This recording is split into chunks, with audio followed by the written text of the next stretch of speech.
નમસ્કાર વિદ્યાર્થી મિત્રો, ભગવાન શ્રી દ્વારિકાધીશના શ્રી ચરણોમાં વંદન કરીને આજના વિડીયો લેક્ચરની શરૂઆત કરીશું. વિદ્યાર્થી મિત્રો, ધોરણ 11 કોમર્સની અંદર આપણે અભ્યાસ કરી રહ્યા છીએ આંકડાશાસ્ત્રની અંદર, અને આંકડાશાસ્ત્રની અંદર આજે આપણે શરૂઆત કરીશું એની પછીના વિડીયો લેક્ચરની ચેપ્ટર નંબર 4નો અભ્યાસ કરી રહ્યા છીએ, અને એનો આ 12મો મારો વિડીયો લેક્ચર છે. તો વિદ્યાર્થી મિત્રો, ગયા લેક્ચરમાં આપણે થોડા ઉદાહરણોનો અભ્યાસ કર્યો હતો. આજે આપણે એનાથી થોડી આગળ વાતો કરીશું. તો આગળ જઈએ અને શુભ શરૂઆત કરીએ આપણા 12મા વિડીયો લેક્ચરની. તો વિદ્યાર્થી મિત્રો, શરૂઆત કરીએ. જ્યારે સતત આવૃત્તિ વિતરણ હોય ત્યારે શું થાય છે? ધારો કે સતત આવૃત્તિ વિતરણના કે વર્ગોની મધ્ય કિંમત અનુક્રમે x1 x2 થી xk છે, અને કે વર્ગોની આવૃત્તિઓ અનુક્રમે f1 f2 થી fk છે. તો સતત આવૃત્તિ વિતરણના પ્રમાણિત વિચલનની ગણતરી નીચે જણાવેલા સૂત્રની મદદથી કરવામાં આવે છે. પ્રમાણિત વિચલન s બરાબર √ સિગ્મા f કૌંસમાં x માઇનસ x બારનો સ્ક્વેર અપોન n, અથવા sigma f x square upon n minus x બારનો સ્ક્વેર, જ્યાં f એ આઈમાં વર્ગની આવૃત્તિ છે, x એ મધ્ય કિંમત છે, x બાર બરાબર sigma fi xi upon n, જ્યાં x માઇનસ x બારની મધ્ય કિંમત xનું મધ્યક x બારથી લીધેલું વિચલન છે, n એટલે સિગ્મા fi થશે, એટલે કે કુલ અવલોકનોની સંખ્યા. બીજી બાજુ ટૂંકી રીતની વાત કરીએ તો ટૂંકી રીતમાં સમાન વર્ગ લંબાઈવાળા સતત આવૃત્તિ વિતરણના પ્રમાણિત વિચલનની ગણતરી નીચે જણાવેલા સૂત્રની મદદથી થશે. વિદ્યાર્થી મિત્રો, આમાં પોઈન્ટ નોટ કરજો કે સમાન વર્ગ લંબાઈ છે. s બરાબર √ sigma F D square upon n minus sigma F D. જો અહીંયા ડીનો સ્ક્વેર છે, આની પહેલાંના લેક્ચરમાં પણ આપણે વાતો કરેલી છે, એટલે તમને ખાસ ખબર હશે. એફ ડી અપોન n નો સ્ક્વેર અને ગુણ્યા c, જ્યાં x એ વર્ગની મધ્ય કિંમત છે, એ ધારેલો મધ્યક છે, f એ વર્ગની આવૃત્તિ છે, c વર્ગ લંબાઈ છે, d બરાબર x minus a upon c, n બરાબર સિગ્મા f અવલોકનોની કુલ સંખ્યા છે. ધારેલા મધ્યક એની કિંમત વર્ગની મધ્ય કિંમતો પૈકીની એક અથવા અનુકૂળતા પ્રમાણે ગમે તે લઈ શકાય. માહિતીને અનુરૂપ પ્રમાણિત વિચલનના કોઈ પણ સ્વરૂપના સૂત્રથી પ્રમાણિત વિચલનની કિંમત સમાન જ મળે છે. તમે ઉપરનું સૂત્ર લગાડો કે નીચેનું, ક્લિયર છે? તો આગળ જઈએ અને દાખલાઓથી પરિચય મેળવીએ.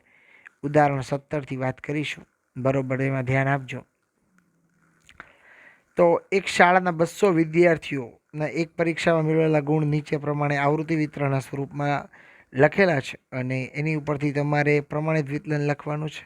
0, 10, 10, 20, 20, 30, 30, 40, 50, 50, 60, 60, 70 આમ લખેલા છે. આપણે પહેલાં સૌથી પહેલાં આવી રીતે અહીંયા ગુણ લખશું. 10, 20, 30. જુઓ તો 10, 20, 20, 30. આ તમારી સામે બ્લેક સ્ક્રીન એ માટે રાખું છું કે તમે ખાસ રકમ આવી રીતે લખવાની. 0, 10, 10, 20, 20, 30, 30, 40, 40, 50, 50, 60, 60, 70. ઓકે. એની સામે વિદ્યાર્થીઓની સંખ્યા ઉપર હતી એ ઉતારીએ છીએ. 5, 12, 30, 45, 50, 37, 21, ટોટલ 200 છે. એટલે અહીંયાનો સિગ્મા એફ કરો એટલે એનો જવાબ n આવશે, અને એ n આપણી વાત થશે. કુલ સંખ્યા સિગ્મા એફ બરાબર વિદ્યાર્થીઓની સંખ્યા આપણે લખી ગઈ, ગુણ લખેલા છે, આવૃત્તિ વિતરણ સ્વરૂપે લખેલું છે, એટલે આપણે એનો પહેલાં મધ્યક મેળવીશું. 0 અને 10નો સરવાળો કરો, એને ભાગ્યા 2 કરો એટલે 5, 10 ને 20 એટલે 30, ભાગ્યા 2 એટલે 15, 20, 30 એટલે 50, ભાગ્યા 2 એટલે 25. હવે 25 ને પછી 35 ને જોઈ લો, પછી નિરાતે આપણે સ્ટાર્ટ કરીએ. 25, 35, 45, 55 અને 65. ક્લિયર છે? રેડી છે? હવે આપણે એની કોઈ પણ એક ધારેલા મધ્યકની મદદથી વાત કરીશું. અહીં દાખલાની અંદર ધારેલો મધ્યક છે એ 35 લીધો છે, બરાબર છે? એટલે એ આપણે 35ની મદદથી આપણે દાખલો ગણવાનો છે. બધી સંખ્યાનું થોડુંક નિરીક્ષણ કરીએ વિદ્યાર્થી મિત્રો. બધી સંખ્યાનું નિરીક્ષણ કરતાં મને એવું લાગે છે કે બધી સંખ્યાનો એકમનો અંક 5 કે 0 હોય છે. આમ તો 5 જ છે, બરાબર? પણ આમાંથી જો બાદબાકી કરો તો 5 કે 0 આવી શકે, અને એને 5 વડે નિશેષ ભાંગી શકાય, અથવા તો 10 વડે પણ નિશેષ ભાંગી શકાય. તો જો તમે આની અંદરથી 5 વાળો આંકડો લેશો, બરોબર છે, તો એને તમે 10 વડે નિશેષ ભાંગી શકશો. એટલે 35 છે એ બરાબર લીધા, તો પછીની જે સંખ્યા આવશે એ બધામાં 35 છે એટલે આપણે બધાએ 5 છે જુઓ તો, એટલે મીંડું લાગશે અને મીંડું થઈ જશે અને 10 વડે નિશેષ ભાંગી શકાશે. કારણ કે 5માંથી 5 જાય તો 0 થાય. તો આપણે કેવી રીતે કરવાનું છે તો એ તમને હું કહેતો જાઉં. એ બરાબર 35 ધાર્યા છે ને સી બરાબર 10, એટલે 5 - 35 એટલે -30, એને ભાંગ્યા 10 એટલે -3. જુઓ પહેલાંમાં -3, પછીનું 15 - 35 એટલે -20, એને ભાંગ્યા 10 એટલે -2. જુઓ તો -2. 25 - 35 એટલે કે -5 ભાંગ્યા સાહેબ 25 - 35 એટલે -10, એને ભાંગ્યા 10 એટલે -1. જુઓ તો 35ની સામે તો મીંડું મૂકી દેવાનું. પછી એવી જ રીતે એક સમાન હોય એટલે નીચે 1 2 3 આવી રીતે લખી શકાય. બોલો, ક્લિયર છે? હવે આપણે એફડી કરવાનું છે અને એફડીની અંદર આપણે જોઈએ તો કેવી રીતે એફડી છે. તો એફ અને ડીનો ગુણાકાર કરીશું. એફડીનો ગુણાકાર કરીએ. એફ એટલે 5, બરાબર, ડી એટલે 3, 5 તેરીને પહેલાં 15 માઇનસ આવશે. 12 × 2 એટલે -24, 30 × 1 એટલે -30, 45 × 0 એટલે 0, 50 × 1 એટલે 50, 37 × 2 કરીએ એટલે 74 થશે અને 21 તેરી 63 થશે. અને એફડીનો સરવાળો 118 થશે. જુઓ તો હવે એફડી મળી ગયું છે તો આપણે એફડીનો સ્ક્વેર અહીં મેળવી નાખશું એટલે માથાકૂટ ન રહે. તો એફડીનો સ્ક્વેર કેવી રીતે થશે તો કે એફડી જે છે આ એફડી વાળી લાઈન છે એનો પરિવાર ડી સાથે ગુણાકાર, એટલે આ -15 છે એને ગુણ્યા 3 કરીએ. ડબલ માઇનસ વિદ્યાર્થી મિત્રો યાદ રાખજો, પ્લસ થઈ જશે. 15 તેરીને 45 થશે, પણ પ્લસ 24 દુ 48 થશે, પણ પ્લસ 30 એકુ 30 થશે, 50 એકુ 50 થશે, 74 દુ 75 દુ 150માંથી 2 બાદ કરી નાખો એટલે 148 થશે, બરોબર. 6 તેરી 18 ને 3 તેરી 9, 189 થશે. 63 × 3 જુઓ તો તમારી સામે મેં ગુણાકાર કર્યા છે. આ બધાનો સરવાળો કરીશું 510. આખું સ્ક્રીન ઉપર જોઈ લો. આ રીતે આપણે કરવાનું છે.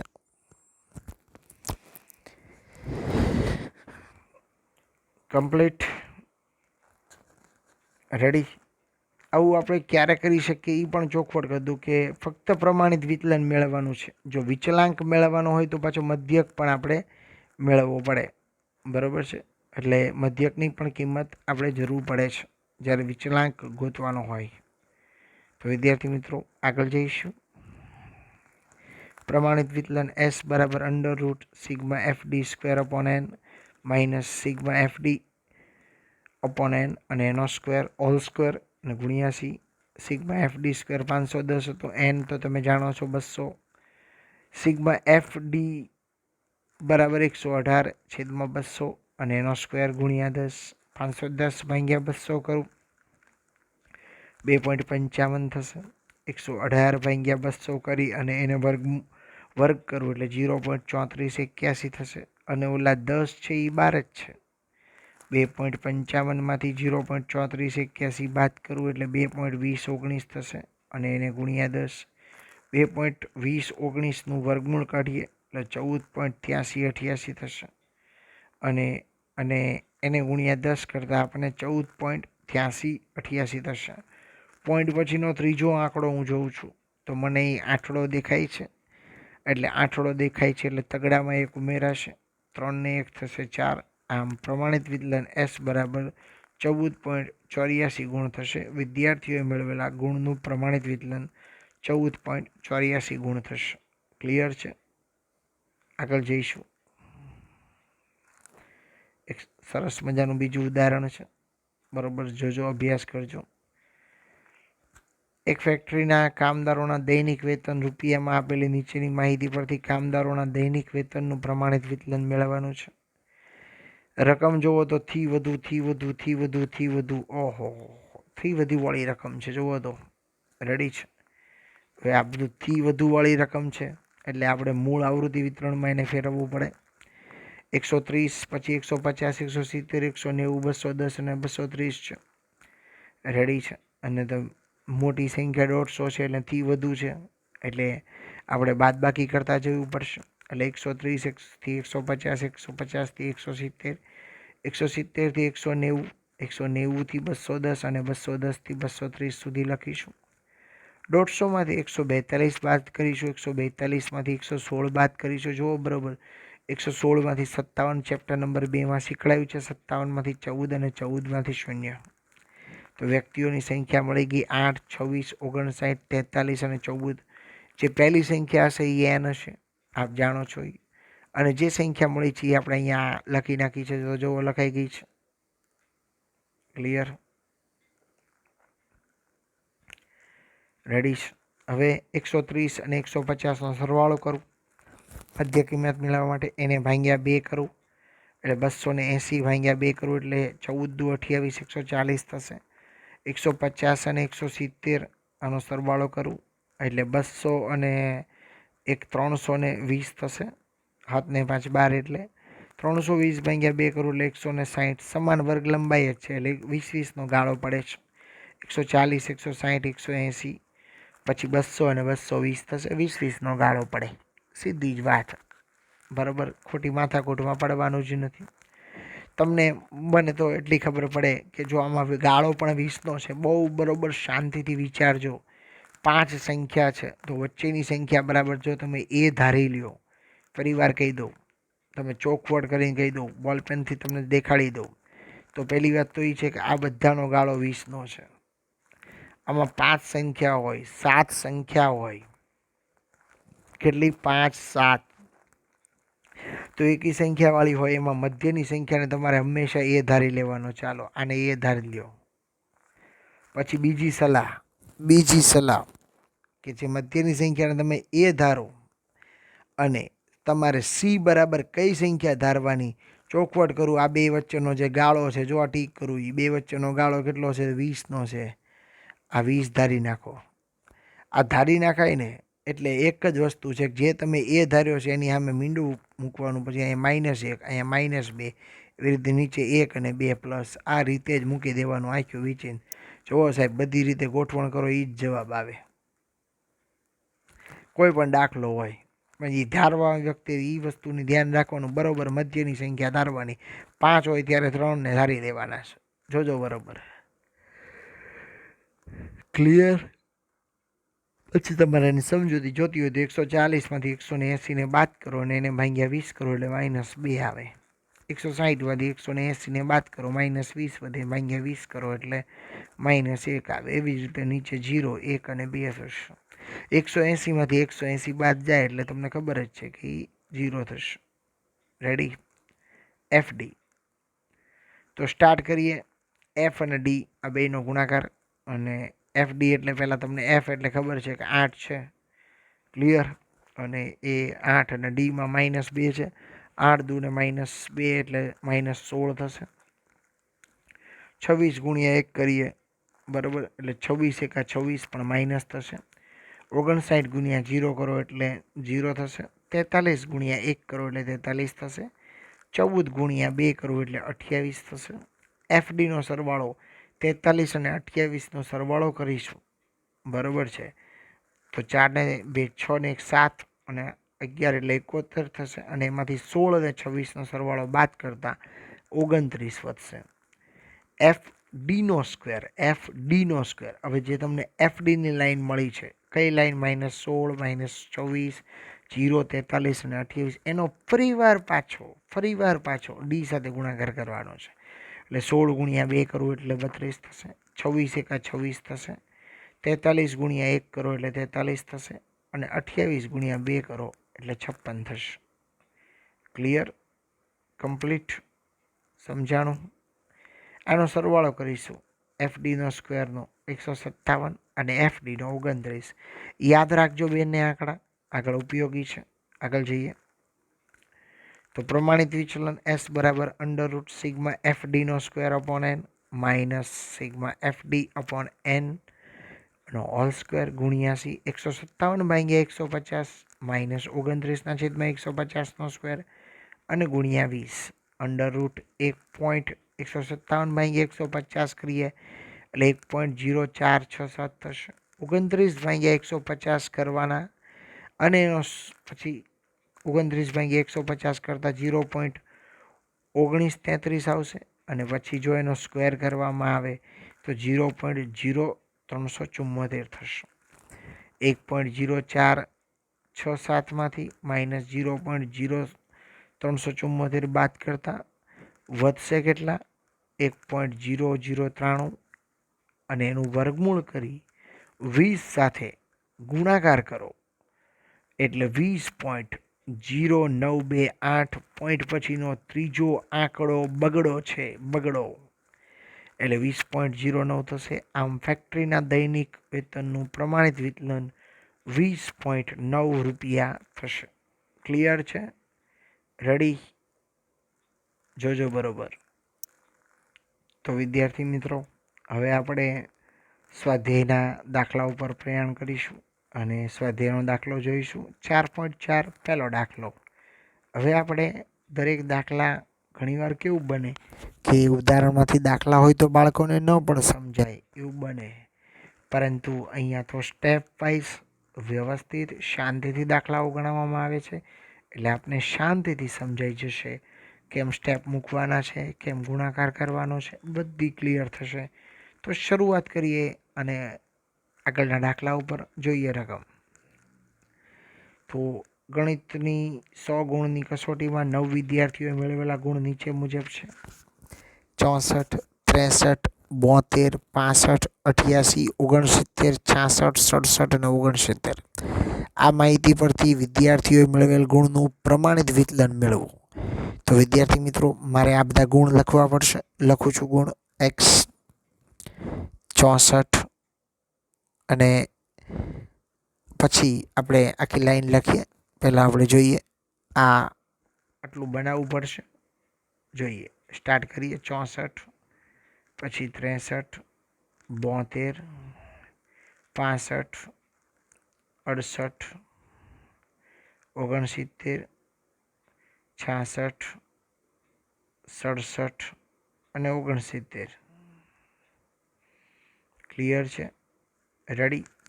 આપણે આનો સરવાળો કરવાનો છે અને એ સરવાળો કરી અને મધ્યક મેળવવાનો છે. મેં સરવાળો કરી રાખ્યો છે અને મધ્યક મળ્યો છે મને 67.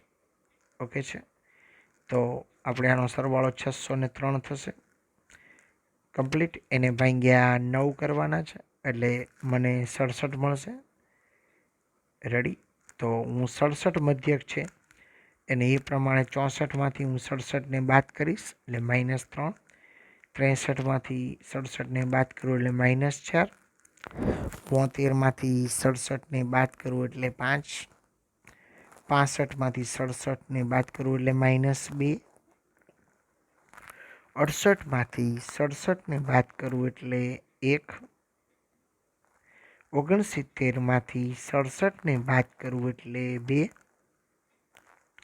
66માંથી 67ને બાદ કરું એટલે -1. 67માંથી 67ને બાદ કરું એટલે 0. 69માંથી 67ને બાદ કરવું એટલે 2. ક્લિયર છે? જુઓ તો. અને જો મધ્યકથી વિચલન મેળવવામાં આવે છે તો મધ્યકથી મેળવેલા વિચલનનો સરવાળો કરો તો 0 થવો જ જોઈએ.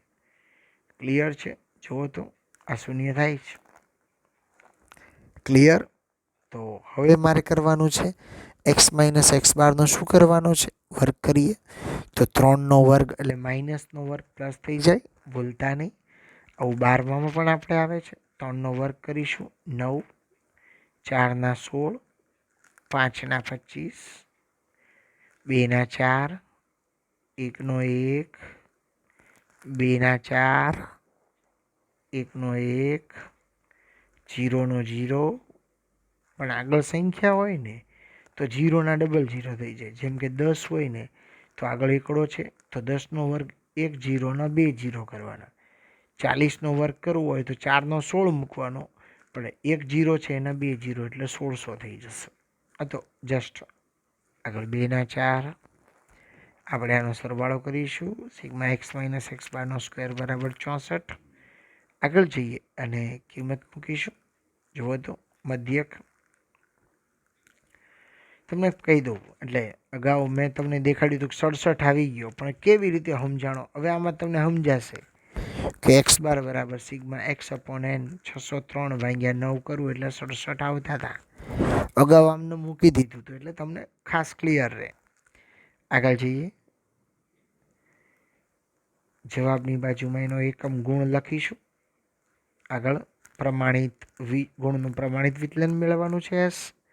સૂત્ર જુઓ, under route sigma x minus x બારનો સ્ક્વેર અપોન એન અન થશે. 64 ભાગ્યા 9 કરવાના. 64 ભાગ્યા હું 9 કરું એટલે 7.11 આવશે અને એનું વર્ગમૂળ કરીશ એટલે મને 2.67 મળશે. તમને જ્યારે હું દાખલો ગણાવું છું તો કેલ્સી સાથે રાખવાનું અને સાથે રાખી અને કેલ્સીથી દાખલો ગણતા જવાનો છે. તો આનો જવાબ આવે એટલે બાજુમાં આપણે ગુણ લખીશું. ક્લિયર? તો વિદ્યાર્થી મિત્રો, આવતા લેક્ચરમાં ફરી મળીશું. ત્યાં સુધી મને રજા આપશો. આપ સૌને મારા જય શ્રી કૃષ્ણ. દાખલા ઉતારી નાખજો. 4.4ના આની પછીના દાખલા આની પછીના લેક્ચરમાં ગણીશું. તો ફરીવાર આપ સૌને જય શ્રી કૃષ્ણ, જય શ્રી કૃષ્ણ, જય શ્રી કૃષ્ણ.